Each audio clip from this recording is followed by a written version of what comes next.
निर्जला एकादशी व्रत कथा। एक समय महर्षि वेदव्यास जी महाराज युधिष्ठिर के यहाँ संयोग से पहुँच गए। महाराज युधिष्ठिर ने उनका समुचित आदर किया।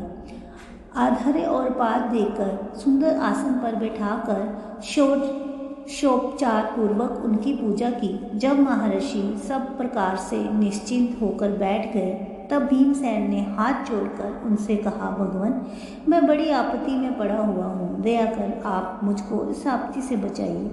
भीमसेन के ऐसे वचन सुन महर्षि व्यास ने हंसते हुए पूछा, क्या बात है भीम, निसंकोच हो कहो। भीम ने कहा, प्रभु, महाराज युधिष्ठिर, धनुषधारी अर्जुन, विचारवान सहदेव और बहादुर नकुल एवं सौभाग्यवती महारानी द्रौपदी इत्यादि सभी लोग एकादशी का व्रत करते हैं और मुझे भी विवश करते हैं कि तुम भी एकादशी का व्रत करो। महाराज, आप तो जानते ही हैं कि भीमसेन का जीवन अन्न पर ही आश्रित है। एक दिन भोजन ना करने की बात तो अत्यंत दुष्कर है। एक क्षण भी बिना खाए यह नहीं रह सकता। तब आप ही बताइए कि किस प्रकार यह मेरा धर्म संकट दूर हो।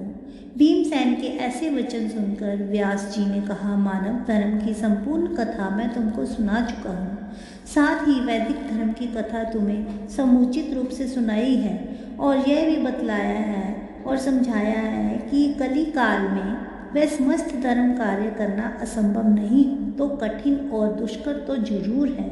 अस्तु मानव जीवन के कल्याण निमित्त मास की कृष्ण पक्ष एवं शुक्ल पक्ष की एकादशियों का व्रत अवश्य ही करना चाहिए। बिना इन व्रतों को धारण किए प्राणी मात्र का कल्याण नहीं है।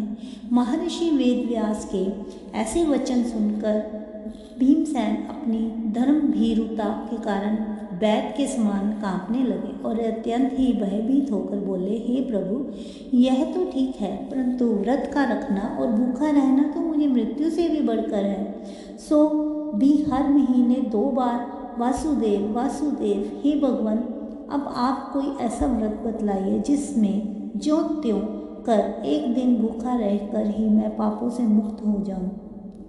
भीमसेन के ऐसे वचन सुन महर्षि वेदव्यास ने कहा, अच्छी बात है, मैं तुम्हें व्रत बताता हूँ, उसको करो। इस एक ही व्रत का पुण्य फल मास के समस्त एकादशियों से बढ़कर होगा।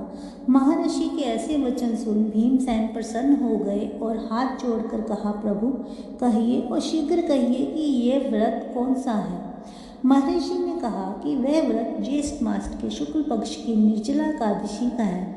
तुम श्रद्धा भक्ति सहित दशमी को सोते समय भगवान को प्रणाम कर उनकी मानसिक पूजा करो और हाथ जोड़कर अपने मन में इस प्रकार संकल्प करो कि प्रभु, कल मैं ज्येष्ठ मास के शुक्ल पक्ष की निर्जला एकादशी का व्रत करूँगा।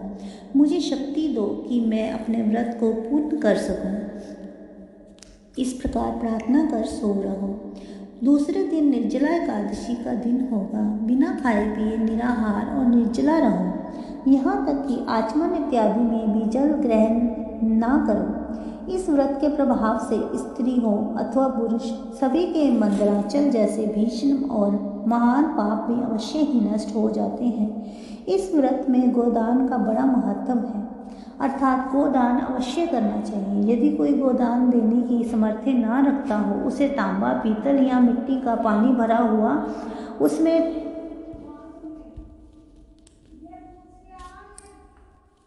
यदि कोई गोदान देने की सामर्थ्य ना रखता हो तो उसे तांबा, पीतल या मिट्टी का पानी भरा हुआ घड़ा, उसमें थोड़ा सोना छोड़ और उसे नवीन वस्त्र में लपेट ब्राह्मण को श्रद्धा और भक्ति पूर्वक दान करना चाहिए। इस प्रकार जल दान देने एवं स्वयं व्रत समाप्ति तक जल ना ग्रहण करने वाले प्राणियों को एक एक क्षण में कोटि को दान देने का फल प्राप्त होता है।